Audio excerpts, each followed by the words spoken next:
Good afternoon, everyone. It's nice to be able to finally say that to you all. I've been sitting over here listening to everything you all have said over the past few days, but it's nice to be able to finally greet you all. As Mr. Bayek said, I'm going to spend my time today talking to you about the medical issues in the case, and specifically the plaintiff's burden to prove their medical claims in the case. So where I'm going to begin is to talk about, as part of plaintiff's burden to prove Engle class membership, they have to prove that Mrs. Vitale had an Engle qualifying disease. And what does that mean? Well, that means that plaintiff must prove that Mrs. Vitale had COPD and that it manifested within this specific time window, the Engle class period. We've heard a lot about the Engle class action and everything, and so this is a very specific time frame that if you bring an Engle class case, you have to fit your claim within that. And so the plaintiff in this case has to prove that Mrs. Vitale had COPD and first had COPD between May 5th, 1990 and November 21st, 1996. And I'm going to spend the first part of my time walking through with you a preview of the evidence, just like Mr. Bayek did on some of the other issues, and what you're going to hear from the witnesses in the case. You're going to hear evidence as part of plaintiff's case. You're going to hear evidence as part of our cross-examination of plaintiff's witnesses, and some of the evidence you're not going to hear until the defense case. But I think by the time the evidence is done, it will be clear that plaintiff cannot meet their burden to prove this issue.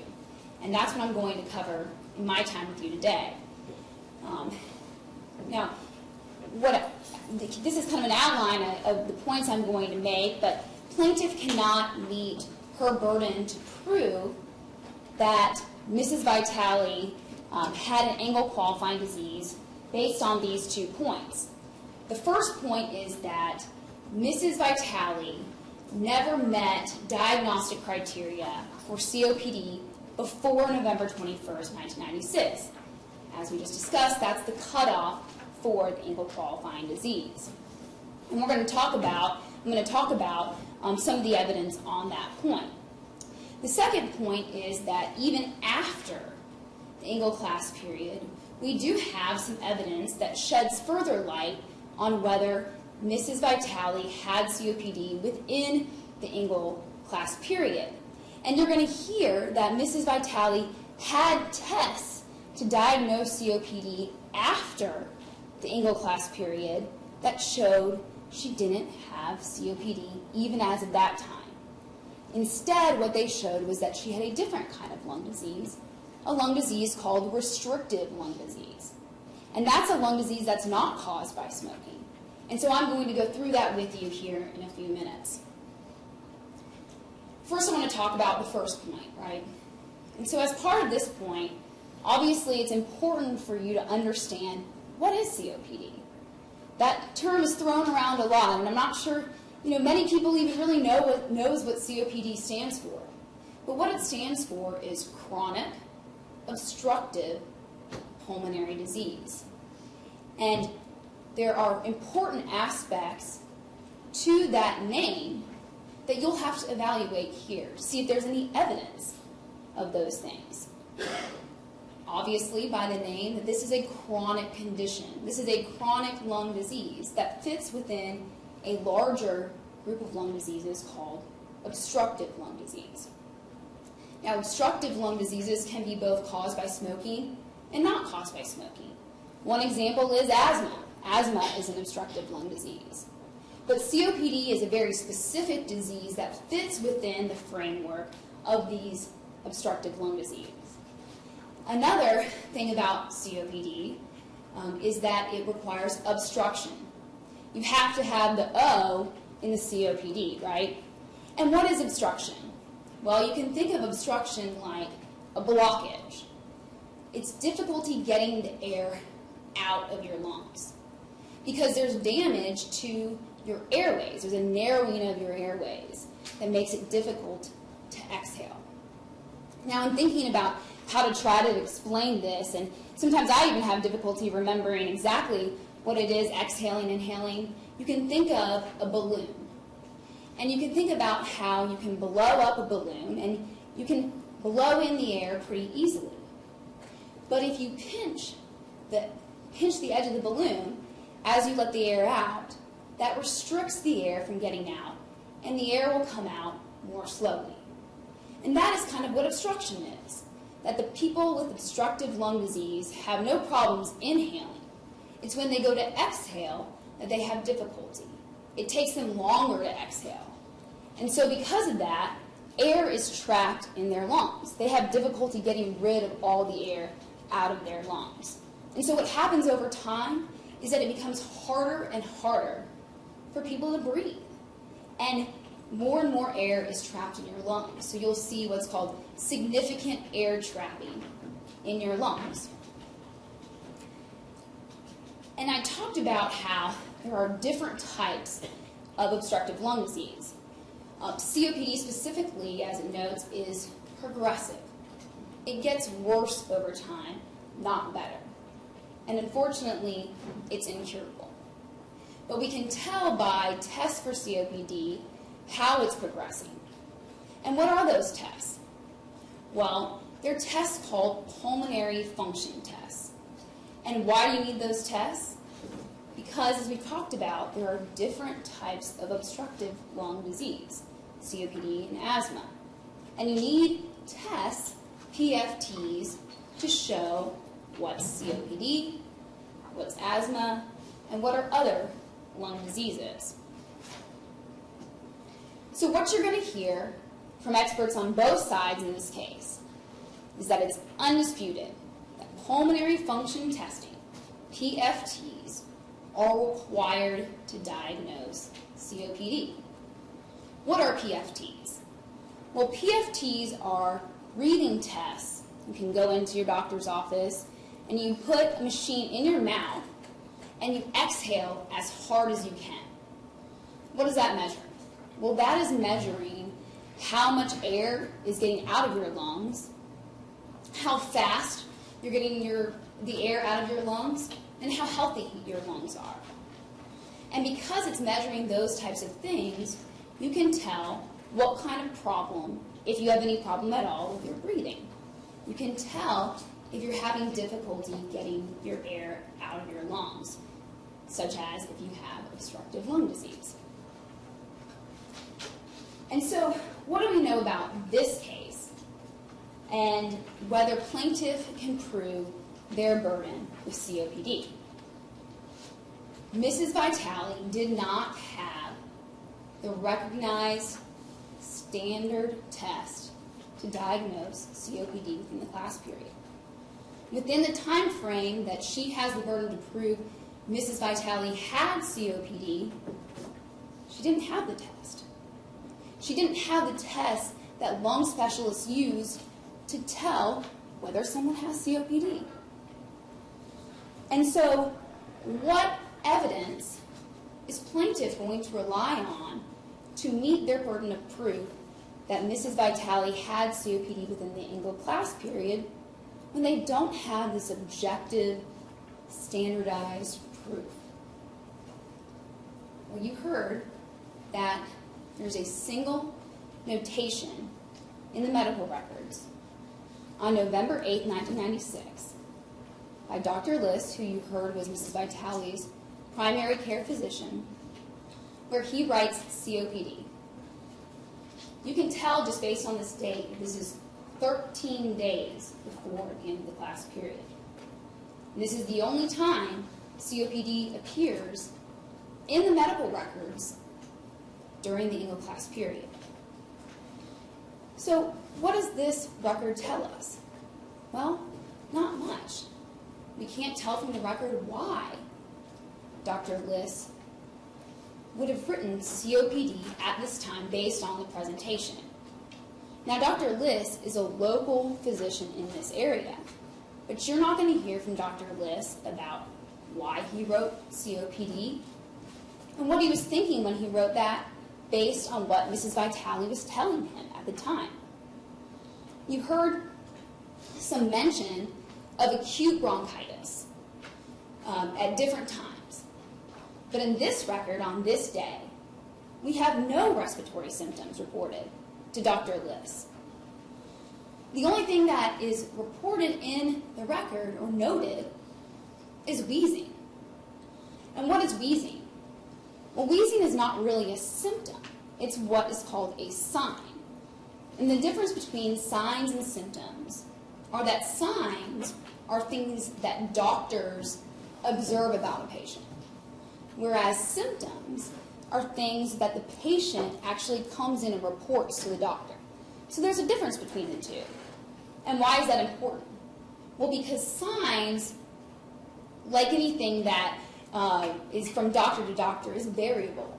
It's a different person reporting it, right? So wheezing appears throughout Mrs. Vitale's medical records. In fact, it appears sporadically for the past 15 years before this, back to 1981. And a lot of times, it's Dr. Liss who's actually writing wheezing. But on no other time did Dr. Liss write COPD when he also made that same notation of wheezing. So we don't know what the difference is here. And we won't know, because we won't hear from Dr. Liss about why he made this assessment at the time. Now, what's also important about this record is that on this day, no PFT was ordered or given. As we know, the test, the diagnostic test for COPD. We know that there were no other PFTs in the class period. On this day and on no other date within the English class period, if her doctor suspected that Mrs. Vitale had COPD, no one prescribed her any medications for COPD or any breathing medications. And not on this day or any other day during the English class period, if her doctor suspected she had COPD, was there ever a referral to a lung doctor, a lung specialist, somebody who could evaluate and treat her if she did have a lung disease. Well, what do we know about what Dr. Liss was doing in an effort to treat Mrs. Vitale at this time? Well, we have a chest x-ray from a couple days later. And what do chest x-rays tell us? Well, chest x-rays are a way to monitor a patient's lung function, or a way to take a picture of what's going on in the lungs. Now, you can't diagnose COPD from a chest x-ray, but you can see indications of COPD, things that are consistent with COPD. One of those things would be because air is trapped in your lungs would appear enlarged on a chest x-ray. But that's only a sign of COPD on a chest x-ray if it is persistent, chronic, doesn't come and go. So what does that mean? That you'd have to see it on multiple consecutive chest x-rays. Well, what do we know about her chest x-ray on 11/11/96? We know that it did not show any indication of COPD. It didn't show any findings consistent with COPD. And what did Dr. Liss write on that chest x-ray just 10 days before the end of the class period? He wrote, okay per Dr. Liss. And what's noted on there is patient notified.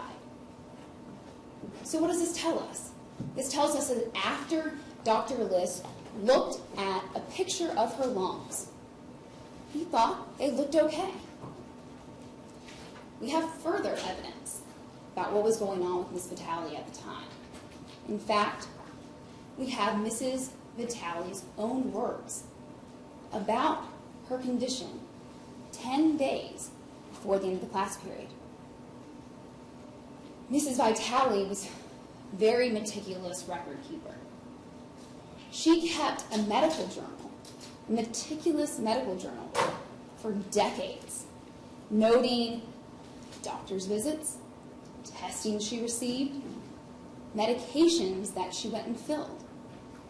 She recorded the prescription numbers. She recorded the doctors who prescribed them for her.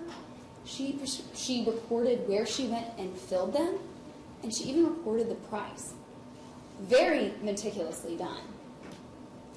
And so, what does Miss Vitale write about what was going on with her lungs 10 days before the end of the class period?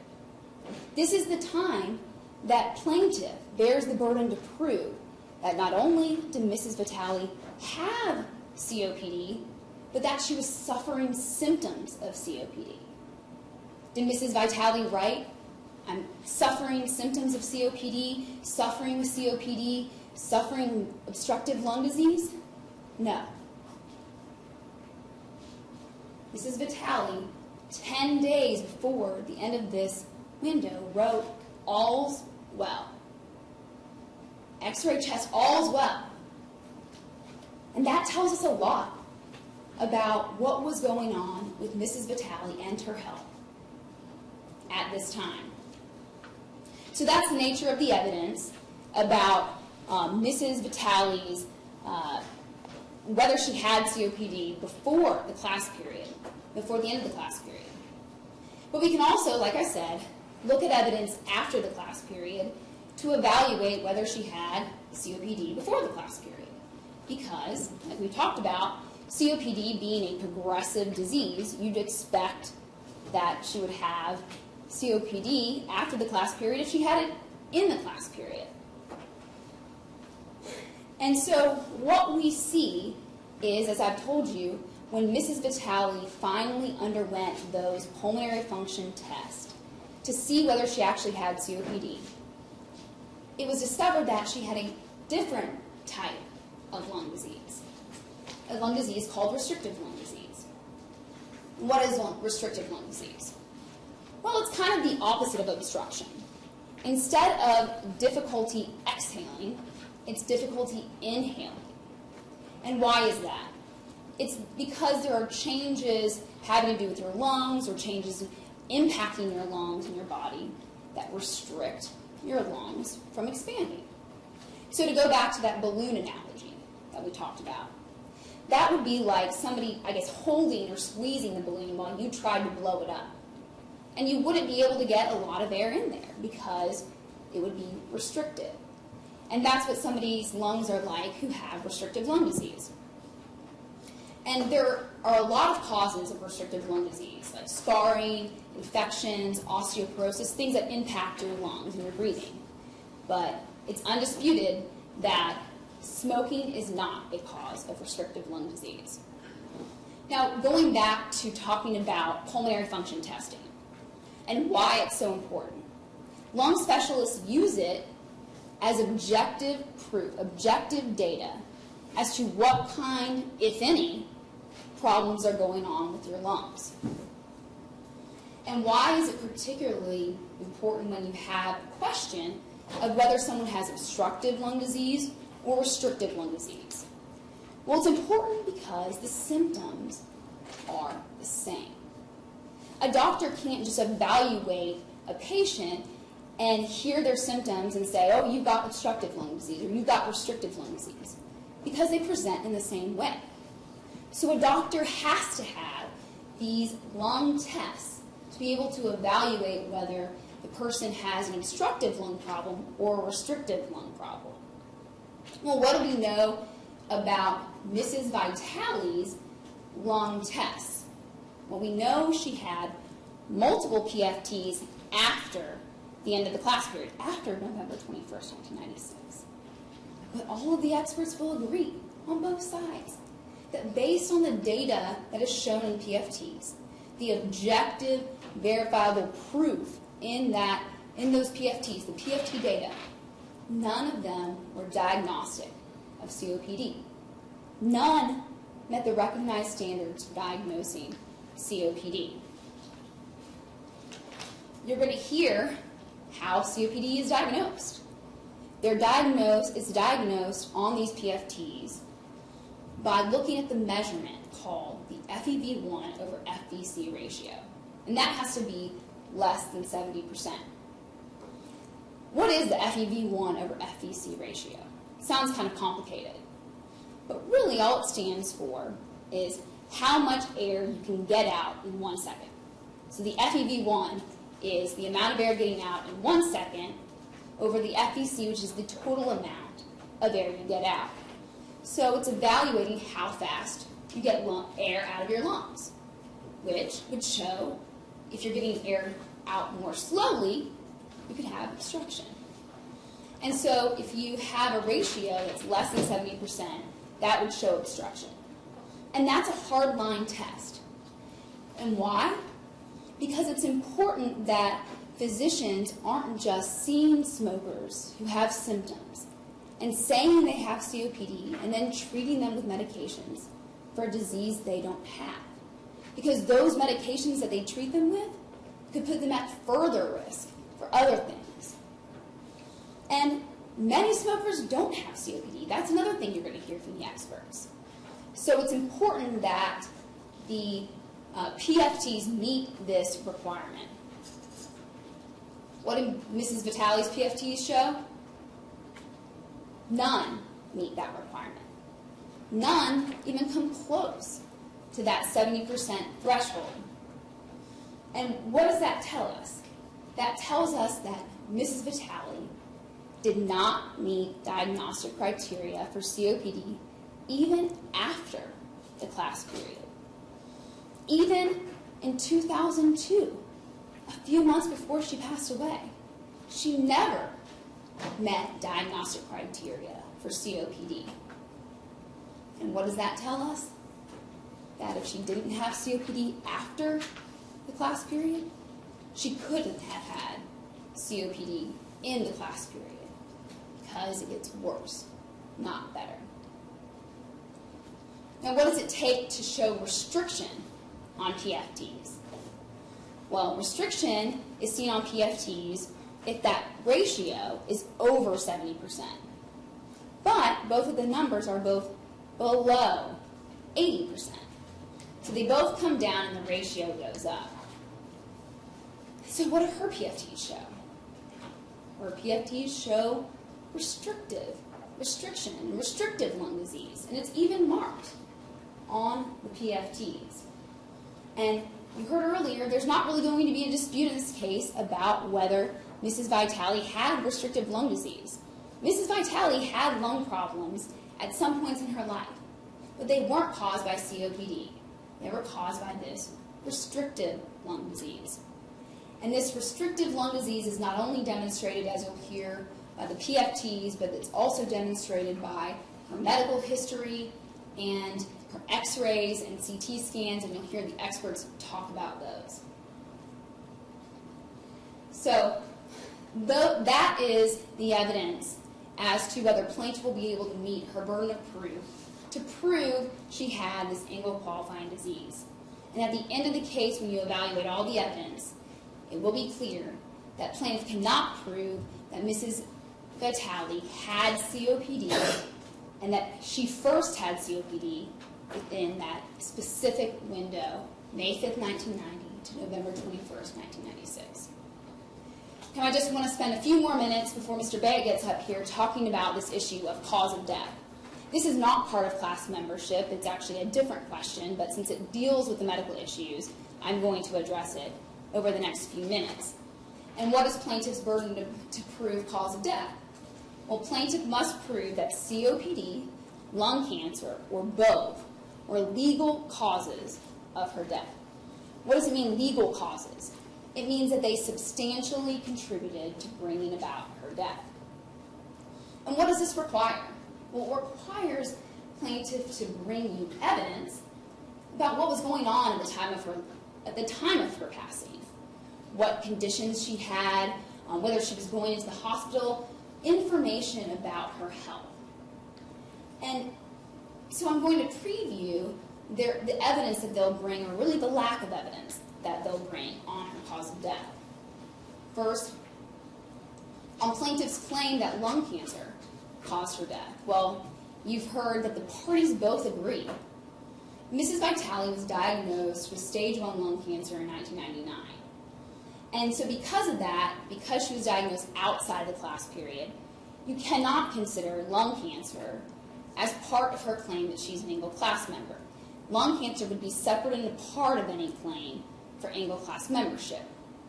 She was treated with chemotherapy and radiation, and you'll see records from 2000 that note that she had recovered from her treatment and that she was actually doing well, and this was 2 years before her passing. You also will hear about how her lung cancer went into remission after this treatment. And no expert will tell you more likely than not that her lung cancer ever recurred before she passed away. No witness will come in here and tell you that the lung cancer itself caused Mrs. Vitale's death. And you may hear some discussion about whether the treatment for Mrs. Vitale's lung cancer contributed to her death. However, no expert on either side will be able to tell you whether and to what extent any damage to her lungs from the treatment for lung cancer contributed to her lung function or to her death. Finally, plaintiff has the burden, as I said, to bring you evidence about the cause of death. Plaintiff showed you the death certificate in the case, but if that was all they had to bring, we wouldn't be here. They have to bring more than that. They have to bring medical evidence about the cause of death. And they just can't do that.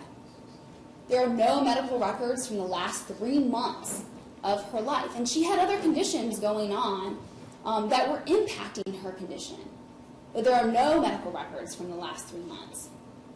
None of Mrs. Vitale's doctors will testify, will come in here and tell you that COPD or any other condition caused her death, because you just won't hear any evidence from people who were there seeing her, treating her, about what caused her death.